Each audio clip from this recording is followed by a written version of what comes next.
Ladies and gentlemen, welcome back to Royal Instinct. Today we're going to be watching a video about why Gen Z have anxiety. We live in times where people are socially isolated, especially since 2020 and the enforced house arrest that the whole world was under. People don't meet other humans anymore in real life. Schools are online, work is online. People do, they don't do face to face anymore. Everything's over Zoom and you know video conferencing and shit. And soon the future is going to get even worse, where you'll be locked into the metaverse, and it'd be a rarity to have any type of physical contact interaction with anyone. And no wonder Gen Z are feeling more and more anxious. They haven't been able to build confidence around other people. They haven't interacted, they haven't had the rough and tumble that children get in the playground. Um, you know, when I was at school, you do something stupid, everyone laughs at you for like a day, and then everyone forgets about it and moves on. In today's society, you do something stupid, everyone records you on the phone, and then it goes fucking viral on TikTok, right? And then like if you slip on a fucking banana peel, like you'll forever be known as the banana boy. You know, your whole reputation for the rest of your life is fucked, right? Unless you can get a good PR team and spin it, you know, capitalize on the on the social media, on the viral videos that go around on you. You're gonna have to learn how to adapt with the embarrassment caused by you know your misfortune. uh Obviously I'm joking, but most kids don't have, they're not savvy enough to do that. They just want to be swallowed up by the earth, they just want to hide away and die. And that's why most of Gen Z aren't willing to take risks. They aren't willing to put themselves out there. There's a few people who are smart enough. They might be popular at school. They might be a good looking person and be able to capitalize off that, and confident enough to survive anything that they put online. But that the majority of people are just hidden away in basements. They're hidden away in their rooms, not doing much. They're not getting good grades. They don't feel like they can achieve anything. They know and they realize AI is here. AI will replace them and take their jobs. And no wonder these people are feeling anxious. And we're going to watch a clip by Joe Rogan and some chick called Abigail. I don't know what her surname is. Hang on, let me get it for you people who want to know what her name is. Abigail Shrier. Okay, and let's listen to her. Why Gen Z is fucked. The Joe Rogan Experience. And one of the hardest, most worrisome parts of this generation is that they have the lowest sense of efficacy. They report an external locus of control, meaning they don't think they can improve their lives. See, millennials thought they could do anything, right? They are the Mark Zuckerberg generation.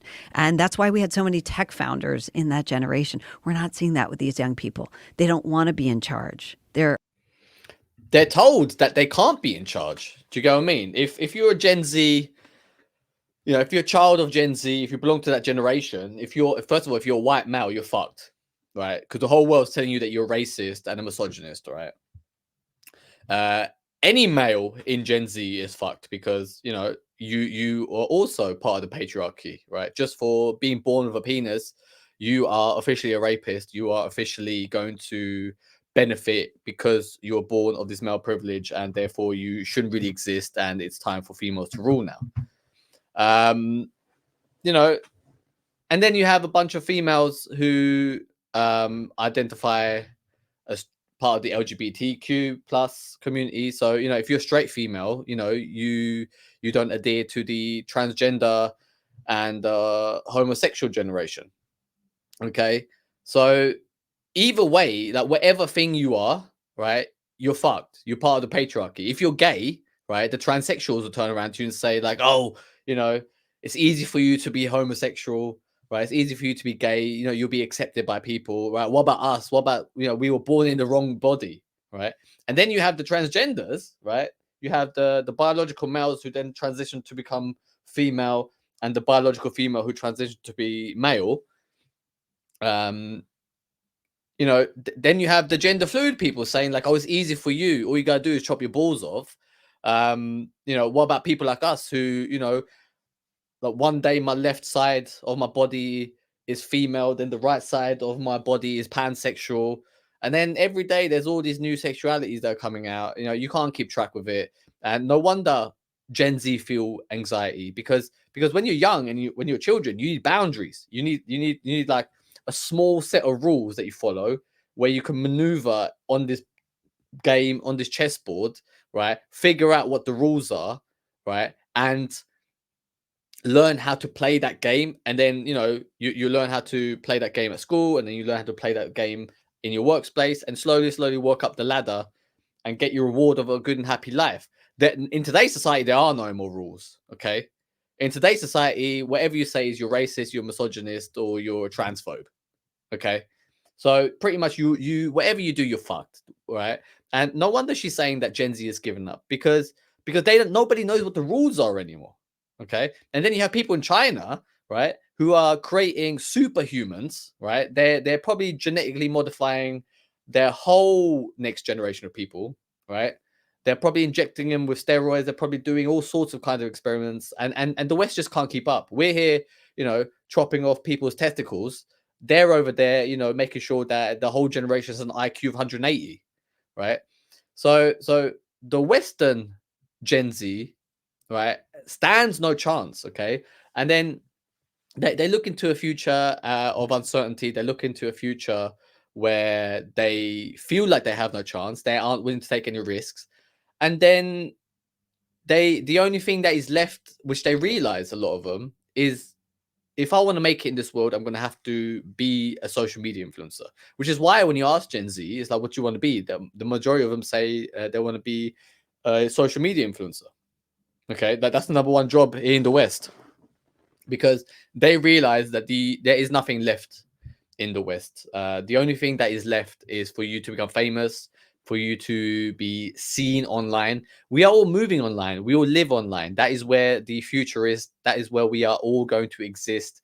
And therefore, if you don't have a social media presence, if you don't have a following, if you are not seen online by people as somebody competent, somebody worthy of following, you'll be seen as a peasant. You'll be seen as somebody who is a nobody. And you have to become somebody. And the way you do that is by realizing that it was your destiny to become a king.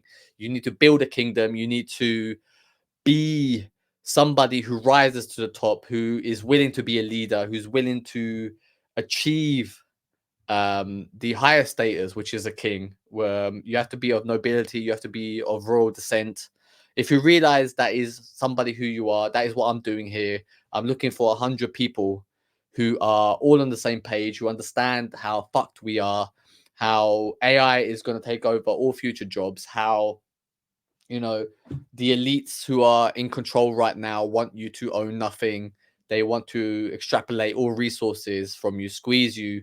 They want you unemployed. They want you to have universal basic income. They want to track all your movements. They want you locked inside your house, emitting no greenhouse gases, because God forbid, God forbid they can't fly around in their private jet while can't.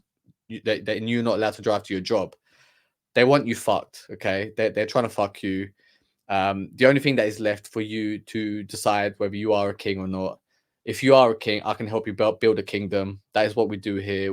I'm looking for 100 people who are kings, who have that royal blood within them, who want to build a kingdom. And if you are one of those people, one of those 100 kings that I'm looking for, then get in contact with me, and we can build a kingdom side by side. I'll help you build your kingdom. You can help me build mine. Because otherwise you're just going to stay in your room and be anxious for the rest of your life. Afraid, and they don't feel up to it. I talked to There's a friend of mine I call every year on her birthday, and she's a research scientist, cell biologist. And every year she invites kids to her lab for an internship who are top kids, pre-med graduates from college before they go on to med school.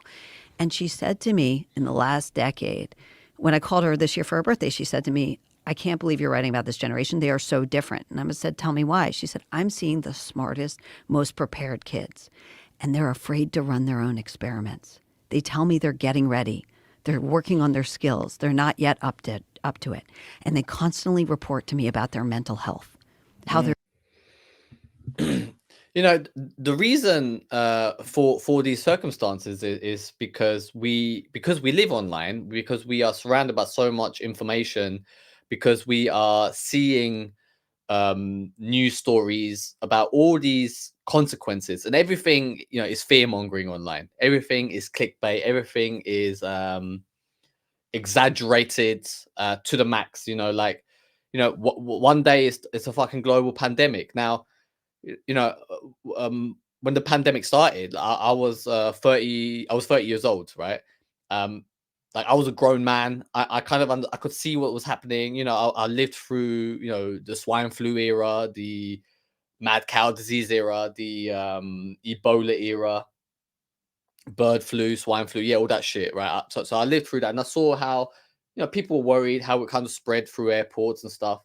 So I kind of knew what was going on, but this one seemed a little bit more serious. You know, and when I first heard about it, I was worried. I was like, okay, like this could take over, and this could do some serious damage here. And then when you see the reports and you see people, you know, they're getting a full week, you know, that they have the symptoms for about 2 weeks, and then they're fine. And I was like, okay, like, you know, like it sounds like when you get it, it sounds a bit worse than the flu, but not bad like Ebola, where you have, like, you know, violent diarrhea for like 2 weeks until you fucking die, right? So I was able to put some context to it. I was able to understand it, you know. But when you have like a fucking a 15-year-old, right? When you have a 20-year-old who has no life experience living through times like these, right? And this was in 2020, right? So it's like you have a 20-year-old, like he's 24 now, right? That no life experience, and they're being told that, oh, this is very serious, and the whole world shuts down and locks down. People my age were scared. People older than me were scared. Nobody knew what was going on. Okay, I mean, it was wild times. It was a wild west out there, and a lot of fear mongering online. Nobody knew what was going on, and that has a psychological damning effect, because you have this, you know, invisible disease. You have this invisible boogeyman that nobody can see, and you have to hide in your room, and then you know, you're kind of fighting a war with an invisible opponent, and the only thing you can do is stay calm and sit in your room, right? And everywhere you go, you have to wear a mask, right? It's very, like, it's kind of like panic stations, but it's kind of, everything's very orchestrated, everything's very sanitized. People don't know how to react. People have to stay away from people, right? And they lose that sense of sociability. They lose that sense of that they are in control of their life, of their future, of their fate, because you're constantly being told what to do against an opponent that you can't see. And therefore you lose that self-trust, because you don't know what's going on. Now, people like me, people my age, we because we had a little bit of life experience, because we've been in tough situations, you know. I injured my back when I was like 20, 26, 27. I had 3 slip discs in my lower lumbar spine. You know, for a whole month I couldn't walk. Okay, and that for me was the unknown. For me, that was a moment in time where I didn't know what was going on. And I thought, or maybe I'll be a cripple forever. Okay, maybe I will never be able to walk. And slowly, you know, for like another 5 months, 6 months after that, you know, I was walking, but it was very painful for me, until I slowly learned how to heal myself, how I healed my back, and now I'm fine. Right now, I can jump around. Now I do Muay Thai. I go to the gym. I go running. Yeah, no problem. But you know, it was a phase where I was living in uncertain times. I was living through something which I had no reference point to, but I overcame it, right? And it made me a stronger character. It made me, you know, more confident in my abilities. It more, um, it built self-trust within myself, because I only had myself to rely on during that phase.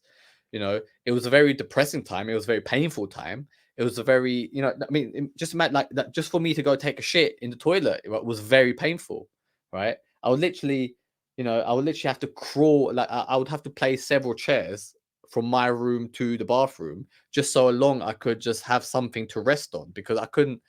Otherwise, I would literally be crawling on the floor, rolling around. It was very painful for me, but I overcome that. Right after a month, my back healed a little bit, and I was able to kind of slowly walk. Still painful, but to the point where I had a little bit of self control, and because I was able to come through that, it gave me more self confidence that within uncertain times I'll be able to handle it. But these 15-year-olds, these teenagers, these people in their early 20s, they don't have those reference experience. They haven't lived a life. They haven't been through anything tough. They straight away were put under house arrest and told, you can't leave. We don't know what's going on. Just sit there, quietly and wait for instructions. And that has a knock-on effect on the next generation, because now you're breeding a group of people who only follow instructions, who have no self-trust, right? And then that's why she's saying that you have this generation of children who are very intelligent, who have had the best education, that they've grew up on the internet, they've had access to all the information that anyone's ever had access to, right? Yet they don't have that confidence in themselves, that ability within themselves to go out there and do anything of their own accord, because they haven't learned that skill. And here on the Royal Instinct, what I help my clients do is, a lot of them are fearful of putting themselves out there on YouTube, on creating content, on becoming a social media influencer. They're afraid to put themselves out there. But what I do is I look at them, I work with them, I help work out what their skills are, what their unique assets are, how they can position themselves the best way possible to be a subject matter expert in their chosen field, whatever they're passionate about, how to turn them from a very introverted, shy person into a charismatic, powerful leader who is able to convey confidence within people, who's able to captivate an audience, who's able to produce content straight off the top of their head that comes through the heart. They started off as an introvert and end up an extroverted, charismatic leader. And once they're able to do that, once they're able to start making content, once they recognize what their power is, they're able to build a kingdom, they're able to garner a following, they're able to rise to the top, become future leaders, become social media influencers, because that's how you're going to make money. That's the only job left in the world, right? That or you can be a fucking drug dealer, but Gen Z hasn't got the confidence to even do that properly.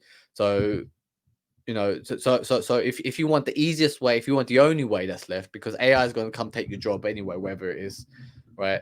If you think you're going to go work in finance, it's like AI is going to make trades on behalf of humans 100 times more accurate than whatever you could, right? Most people are fucked. This is the last chance that you have, right? If you want to go from the journey of being a fucking loser to being a king, to realize what your power is, if you always thought that you want to do something great in life, that this is your one chance, this is your moment where you sign up to change the destiny, the course of your life. Because Gen Z's fucked. So if you're part of Gen Z, it is your duty to rise from those scared children and be the future leader for those people. Because if you don't do it, who else is going to do it, right? Everybody knows it's a problem, but somebody has to step up. Nobody has the balls to step up anymore. If you want to understand how to do it, if you believe that you should be able to do it, if you want to build a kingdom, then reach out to me and I'll be able to help you. You're feeling today. They can't just take a chance and go with it.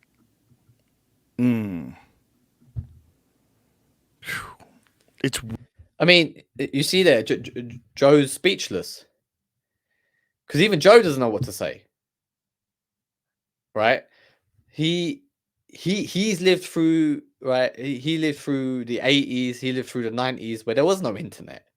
right? He's done taekwondo. He was a comedian. He was a TV presenter. He's lived all these lives. He put himself into these high risk situations because it felt like there was nothing to lose, right? Now, when you look on social media and everyone's a fucking millionaire, right? Everyone's fucking beautiful online. Everyone's fucking got a Lamborghini online. You feel like you can't live up to that, okay? And if you and you realize that, okay, like the only way I'll be somebody is if I'm someone online.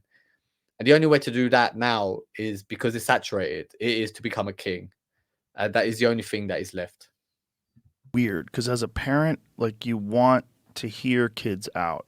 And when they're having like some sort of anxiety, an issue, you want to talk with them and you want to talk through it. Sure. And you don't want to tell them, hey, you're going to have to suck it up. I never say that. And I probably should. I mean, I don't know if I should. But I mean, if I had boys, I probably would. I think I would probably treat them differently. But I think that there's a fine line. Like, where is the point of diminishing returns? Like, where is it valuable to address feelings and anxiety and thoughts? And is it irresponsible to do so without giving them tools to mitigate those things? There comes a moment, right? And I'm someone who right. I'm someone who's very smart. I'm someone who has a lot of knowledge about things. I'm somebody who has the ability to plan ahead. I'm somebody who's able to see things happen and what the possible consequences of that will be in the future, right? And you can that can be a huge benefit to your life, right? It can also be a curse because what happens is you think of everything that can go possibly wrong. Okay. Naturally, humans are very pessimistic. They don't want to take risks that can lead to death, right? Because, who the fuck wants to die, right? So you end up assessing every situation with possible consequences, and what that leads to is analysis paralysis. It's like you don't end up moving forward. And I had that curse for years. I was somebody who would think about, okay, if I do this, then this will happen, and then that will be a bad outcome. If I do this, then this will happen, and that will be a bad outcome. And in the end, like, you don't do anything with your life, and then you as you get older, you realize it's like I fucking achieved nothing. Okay. And I got to a stage in my life where I was like, I want to, I'm trying to do everything so perfectly. I'm trying to do everything right. And in the end, like, nothing's really getting done. And then, I kind of had to say to myself, it's like, I'm afraid of going into the unknown. I'm afraid of going into this zone where I don't have any control.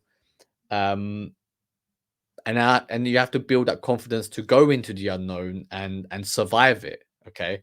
For example, like even myself, like I thought, like, if I start making these YouTube videos, how are they going to turn out? Are people going to watch it? Who the fuck knows? And then I was like, well, do I want to embarrass myself online? Like, what if I say something wrong? What if I can offend anyone? What if I do this? What if I do that? What, people hate me, because I'm like, and I was like, well, the only thing that I'm looking for is if there's 100 people who understand what the fuck I'm talking about, right? I'll be happy, right? So I don't give a fuck about the 9 billion people in the world. I only care about the 100 people who understand my message and what I'm trying to create here, because those 100 people will truly understand and be part of this movement that I'm creating, right? That I'm trying to build my own kingdom, and I want you to build your kingdom alongside me. Because why would I want to be friends with?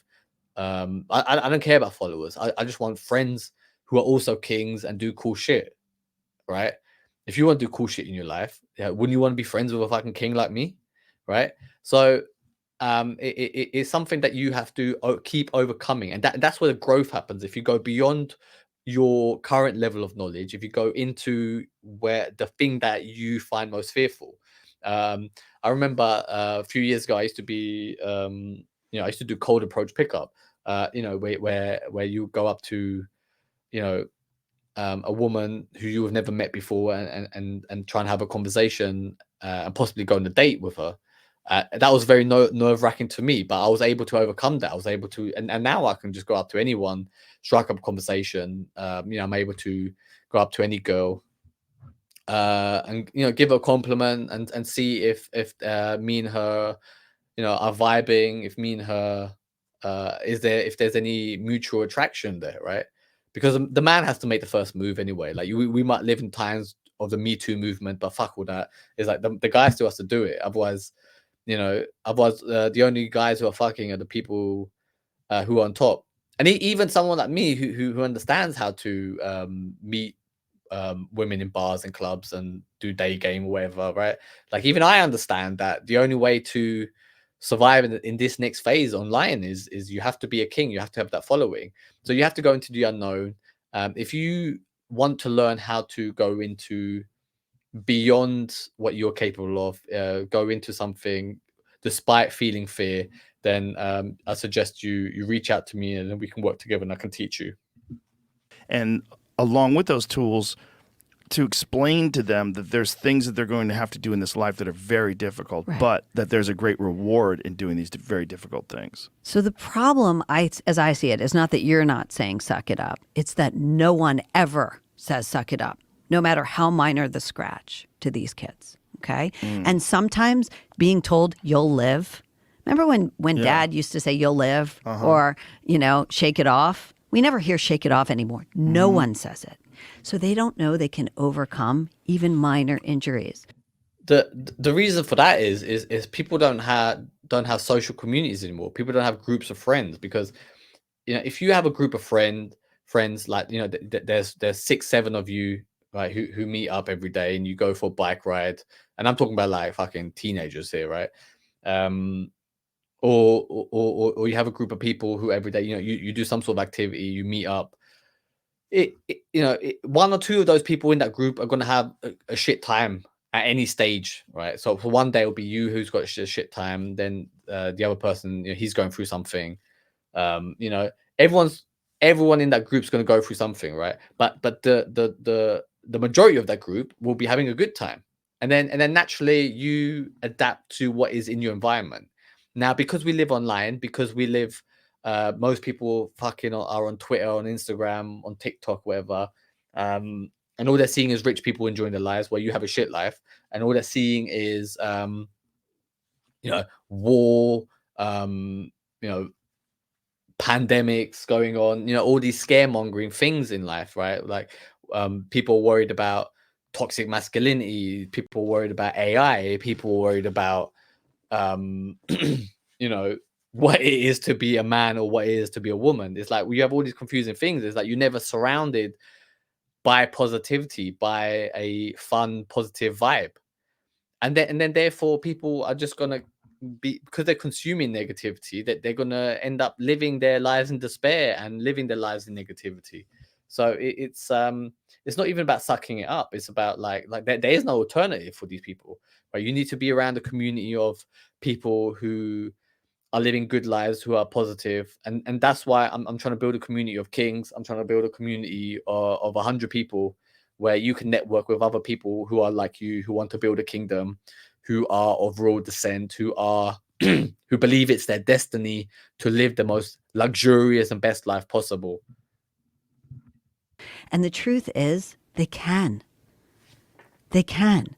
But they recently did these studies on these, coping techniques. They taught coping techniques to teenagers, over 1,000 teenagers in Australia. It was called the Wise Teens Program. They talked to, that was the point. It was just to help them with emotional regulation.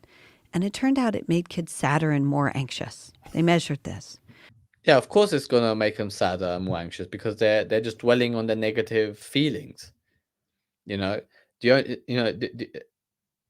If you're sad and you watch a sad film, you're going to feel even worse. If you're sad and you watch a comedy, you're going to feel somewhat relief, right? You have to be, people say be in control of your emotions, and that doesn't mean suppressing your emotions. It's more of like it's like building a positive ecosystem around yourself. Okay. And if you're a royal king, if you are building a kingdom, I suggest you build it with positive vibes around you. And the reason was regularly ruminating on your bad feelings can make you feel worse. Did you talk to therapists when you did this? Yeah, a lot of therapists. Yeah. How many of them agree with you? So there was a huge split. Of course, they're not going to agree because it's their job to deal with depressed people. So the more you have depressed people you have in society, the better it is for business. However, soon, the world that we're living in, the environment that's being created by the elites, their suggestion for depression or problems like that will just be some sort of pill. They're just going to drug you up to make you feel happier, right? I mean, they want you to own nothing and still be happy, right? How are they going to do that? They probably inject you with something fake serotonin, fake dopamine, some sort of antidepressants to give you some sort of buzz, and so you can just fade out, so they can milk you dry of all your resources. I mean, you ain't gonna be working, you ain't gonna be earning any wage, you ain't gonna be living a life, because AI is here to replace you. Yeah, Gen Z is pretty much fucked, okay, and most of Gen Z also realize that they're fucked, and the only thing that is left for you to do is to rise to the top. I suggest you become a king, okay? If you believe it's your destiny, if you believe you have, because I can't help someone who that are like who doesn't have any self-belief. You need a little bit of you, know, you need to want to become a king, right? Everything else can be taken care of, but if you don't have that ability, then you're fucked. If you want to build a kingdom, if you want to be part of the 1%, if you want to be an elite, if you want to rise to the top, have a social media following, live a life of luxury, have all the sex you want that you ever wanted, go to royalinstinct.com, reach out to me, and you can work with me, and we can turn you into a king with his own kingdom. Until next time, take care.